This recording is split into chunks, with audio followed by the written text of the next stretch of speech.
The key takeaway that I'd like people to understand is that there are multiple ways of measuring minimal residual disease. Currently, most of us use flow cytometry, although there's PCR as well. And the greatest use for it really is to try to understand what to do next for the patient. So if patients are in a minimal residual disease state, I think most of us would probably stop therapy.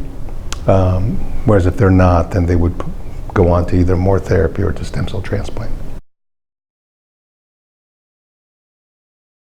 It's really a difference in terms of sensitivity, cost, expertise, and primarily accepted standards, which can vary between institution to institution.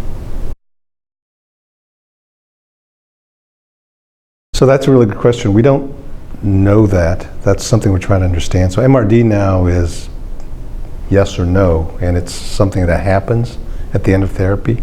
I think the real question is what you're asking, which is what do we know about getting an MRD positive patient to MRD negativity?